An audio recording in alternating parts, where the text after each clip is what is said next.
Monday is Martin Luther King Day, and there's a presentation scheduled Monday at noon to give the state of the African American community, and so we've invited some of the people involved in that.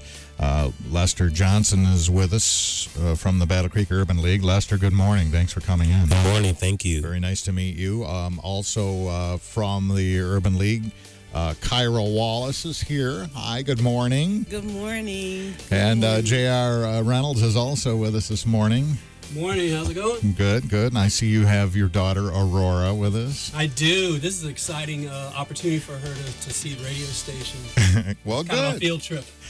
Yeah, that's right. Well, and we do those too. So, well, that's good. But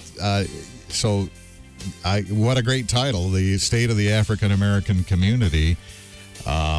We want to find out what you have planned, and there's no way that we can really address that subject in depth in a couple of 10-minute segments, but we can get in a little bit of the gist of what you guys are going to be talking about and presenting on Monday.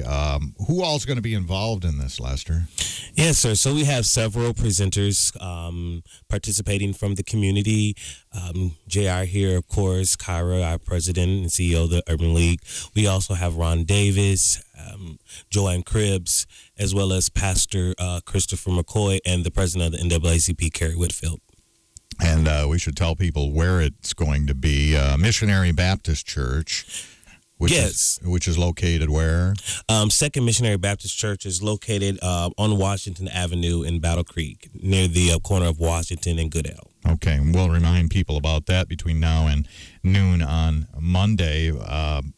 You know, the state of the African American community, that's such a gigantic subject, really. Yes. So, if you had to summarize it, I mean, what would you say if just kind of in a brief summary, where are we at? Yeah, so exactly. Those were the words that I was getting ready to say. If I could sum it up in 3 to 5 words, where are we? Where are we at as a community, as we are situated in the broader American society? And the Urban League thought it important that we actually, to some extent, control and direct the narrative so that the members of our community know the actual state, what is actually going on, not something that is connected to a common thread or a statistic from 1950 or 1980, if you will, that we actually know what is going on, what is the progress, where are the opportunities. Yeah, and I think it's a good opportunity, too, for the community to come and hear a cross-section of, because it depends on who you ask, I guess, really.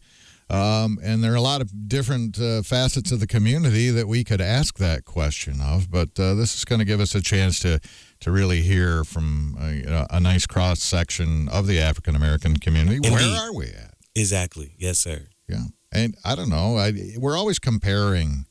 We're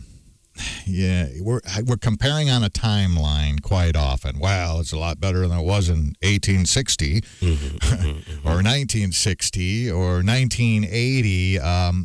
Will there be some of that, or are we trying to get away from that thought process?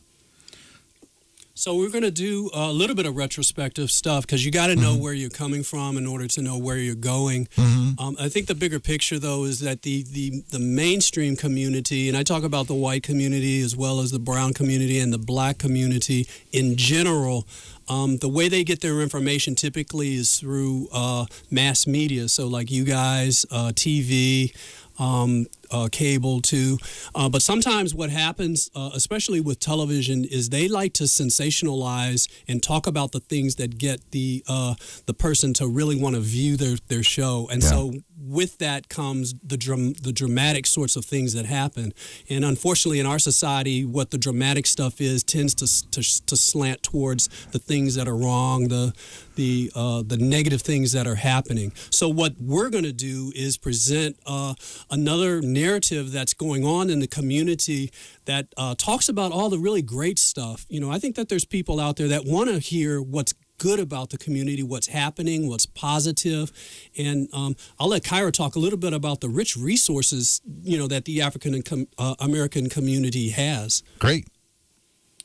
Yes, so as JR was saying, we're really going to focus on what's right about the African American community in Battle Creek. What do we have? Who's doing what? We have taken the liberty to take a lot of time so that we are factual in our findings and what it is that we're presenting. We have some very good assets within our community which could help to propel us forward for dealing with the different concerns and issues, if you would, within our community, being in the health field, in the education field, in the criminal justice field, in all these different sectors. There are people in place that are African American that can help us as we look to help ourselves in, again, addressing certain issues and dilemmas that we face on a daily basis. Case in point, our school superintendent is... Absolutely. Superintendent Kim Carter, who is doing a phenomenal job with the transformation that's happening in Battle Creek Public Schools. So hopefully everyone is believing in the change. Well, they have a tough road, as do a lot of these schools. They need to compete with other schools, and their mission right now is, hey, we're gonna put some new stuff out there that's really going to be great for our students, for our community, for everyone. Exactly. Yeah. Exactly. What are some other examples? We don't want to have you tip your whole hand and give your whole presentation, but a couple of other positives, because we really like hearing the positive things about our community, no matter what they are. One thing I wanted to talk about, since my daughter is here, is the state of Battle Creek Public Schools. The narrative right now is that it's a distressed school. They're having all of these problems. And that's not what I see when I take my daughter to school. What I see are concerned parents that are escorting their kids to school. There's this big caravan. There's neighborhood kids that walk up, of course, with their parents, but there's also, it's an elementary school, but there's a caravan of cars that drop off their kids, and they walk their kids to the door. They button them up to make sure that they're warm, make sure they have their backpacks, and there's genuine concern. We were at a family, was it a parent night just a couple of evenings ago, and it was there were people in there that were asking genuine questions about the community as it relates to the school and what the school is doing. And let me tell you, they are doing some positive things. Not to say that the school system doesn't have its issues. I think all systems have challenges. But when you take the totality of what they're doing, you've got some concerned parents in there. You've got concerned educators in there. And you've got concerned administrators. So those are some of the things that we're going to highlight, the people that are doing all the positive things. There's other sectors too. I don't know if LE wants to talk about others. Yeah, so I think, we kind of are drawn to the family, children, and education because it affects so many of us. But we have wonderful people working in the health field, professionals working at Bronson, Battle Creek, Bronson. Sometimes I kind of, but at any rate, we have mentorship. We have, in addition to people working, we have bright students that are rising up and have come out of the African American students, professors, doctors, people who have obtained their master's degrees, and they're working in technology. We have several people working in media within the African American community, making sure that information goes out. One of our pastors has a wonderful radio station. So there's a lot of great things going on in the African American community. And I think that if we can push that information out to the broader community, as we're looking at believing in the change in Battle Creek Public Schools, but also believing in Battle Creek as a great city, some of our leadership can see that they have great partners within the African American community that can really help to push our community forward and lift us out of this dark space that so many of us are in. I hear great passion and enthusiasm in this room right now, and that's a great thing. And it'll be very great to hear this presentation on Monday as this continues. We are talking about the upcoming State of the African American Community. Ellie Johnson is with us, also Kyra Wallace and J.R. Reynolds.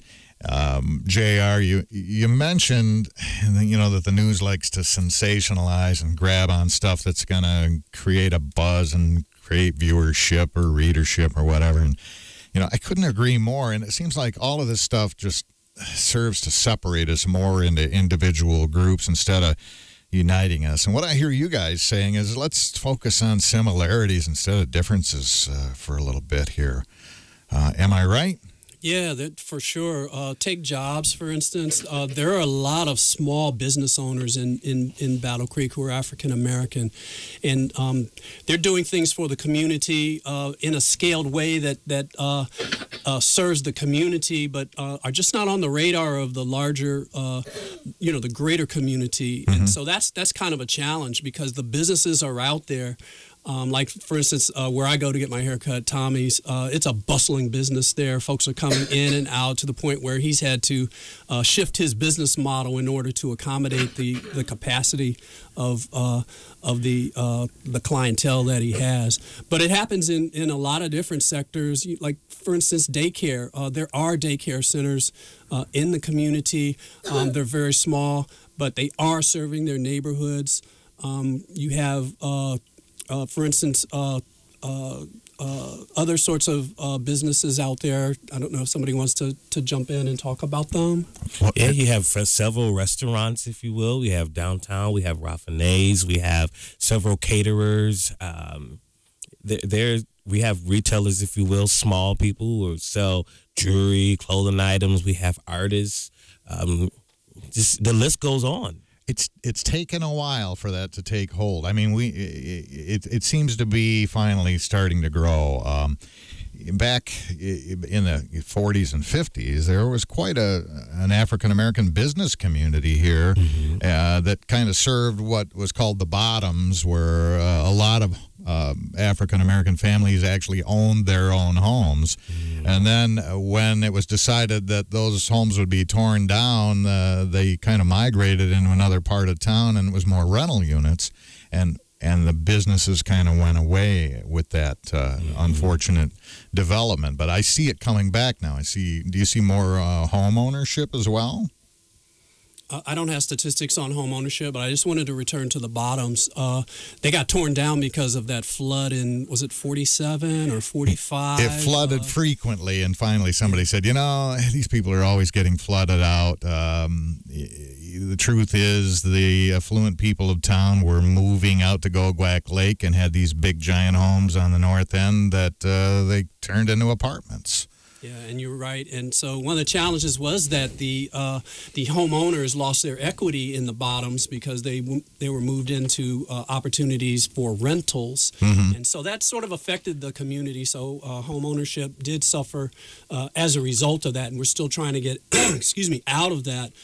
But that said, if you look at the north side, there are a lot of pockets where there is home ownership that is steady, that's improving, that folks are maintaining their areas in ways that are positive, and there might be hot spots, but they're far and few between. You can check with the police department on that. That's one of the narratives that kind of vexes me in this community is folks are always talking about crime, but if you talk to the police department, they'll tell you and show you that these places they're just really small, and they are problem areas, but it's being addressed, and that's the way that it is all across the community. Except that the narrative for the African American community sometimes is that there's more of it going on there than in other places. But as you'll see in lower income areas, you have your challenges, but you also have a lot of things that are going on that are great. When you dwell on the crime and the bad things, it just results in hopelessness among the young people. They won't vote. They figure they can't make a difference. They're not going to succeed. I mean, if you tell people they're going to fail enough, they will. Exactly. So you're making the point where the narrative is so powerful. What it is that you're hearing, what it is that you're seeing is has a lot to do with what you attach to and then how you then perceive and behave on a daily basis. And so that's where we then come in saying we need to change the narrative and begin to talk about the positive and talk about what's right. So that's what becomes ingrained in the minds of our young people and adults alike. So then we can begin to move in that way. This Monday, 12 noon, Second Missionary Baptist Church. Tell us what we can expect. What are the presenters going to be doing? Just give us an overview. Yes. This Monday, 12 noon, Second Missionary Baptist Church, 485 North Washington. We're going to begin with a historical perspective, and then our presenters are going to take us through several sectors of the community and tell us about what's good, what's going right, what's the points of partnership moving forward. And then we're going to move into an interactive discussion where we can talk about what it might look like for stronger partnership from these sectors within the African American community with the broader Battle Creek. Mm-hmm. Sounds great. Economics, the importance of voting, Yes. all of those things will be talked about this noon, Martin Luther King Day. Yes, sir. I want to thank you all for coming in today, and even though we didn't have a lot of time, I just have a very positive feeling right now. So Awesome. I thank you very much for your leadership in our community to help move us forward. Yes, thank you so much for having us. For having us. We really appreciate it.